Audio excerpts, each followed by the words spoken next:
जय श्री राम। आप सभी भक्तजनों का, आप सभी दर्शकों का हम हार्दिक स्वागत और हार्दिक अभिनंदन करते हैं। आज का वीडियो हम लेकर के आए हैं और इसमें आज हम बाली वध, भगवान राम के द्वारा बाली का वध किया जाता है, उस विषय में हम आज चर्चा करेंगे। सुग्रीव के बड़े भाई हैं बाली, और बाली किष्किंधा के राजा हैं। और बाली ने सुग्रीव को राज्य से निकाल दिया। ऋषिमुख पर्वत पर अपने भाई के डर से सुग्रीव वहां रहा करते हैं। और राम जी ने शपथ ली है कि वो बाली का वध करेंगे। बाली इंद्र के पुत्र हैं और ऋक्षराज इनकी माता हैं, और सूर्य नारायण के पुत्र हैं सुग्रीव, और माता एक ही है ऋक्षराज। तो भगवान राम कहते हैं कि सुग्रीव अब तुम जाओ और उनको युद्ध के लिए ललकारो। वो कहते हैं कि भगवान, वो बड़ा बलशाली है और एक बाण से 5 पेड़ ताड़ के वो गिरा देता है। तो भगवान राम कहते हैं चलो वो पेड़ हमको दिखाओ। और भगवान अपने एक बाण से उन 5 ताड़ के पेड़ों को गिरा देते हैं। सुग्रीव को विश्वास हो जाता है और सुग्रीव किष्किंधा जा करके बाली को युद्ध के लिए ललकारता है। अरे बाली, कहाँ छुपा बैठा है, आ और युद्ध कर। दोनों भाई रूप रंग सब में दोनों एक जैसे लगते हैं। भगवान राम पेड़ के पीछे से छिप करके जब, तो दोनों भाइयों में वो अंतर नहीं कर पाते, जिससे सुग्रीव घायल हो जाते हैं। और घायल अवस्था में सुग्रीव भगवान राम से कहते हैं कि आपने बाण नहीं छोड़ा और उसने मुझे घायल कर दिया। तो उन्होंने कहा कि तुम दोनों भाइयों में अंतर करना बड़ा मुश्किल हो रहा था कि कौन बाली और कौन सुग्रीव है। दूसरे दिन भगवान राम कहते हैं कि तुम ये विजय माल पहन करके जाओ, जिससे हम सुरक्षित हो जाएंगे कि आप सुग्रीव हैं। तो एक माला भगवान राम उनके गले में डाल देते हैं। और जब दोनों भाई युद्ध करते हैं तो तब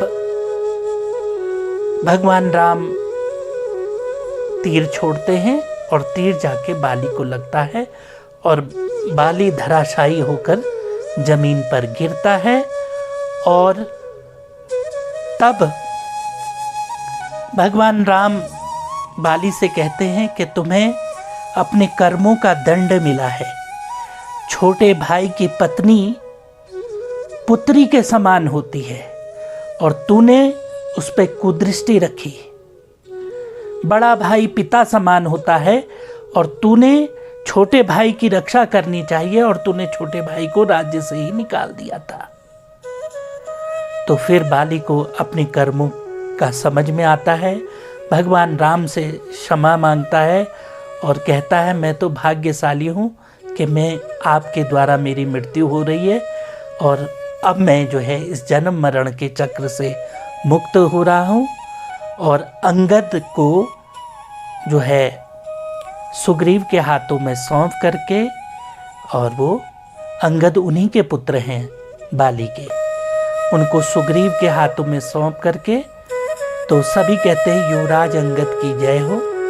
और युवराज अंगद को युवराज पद मिलता है। और फिर रोमा जो के सुग्रीव की पत्नी है, उसको वहाँ पे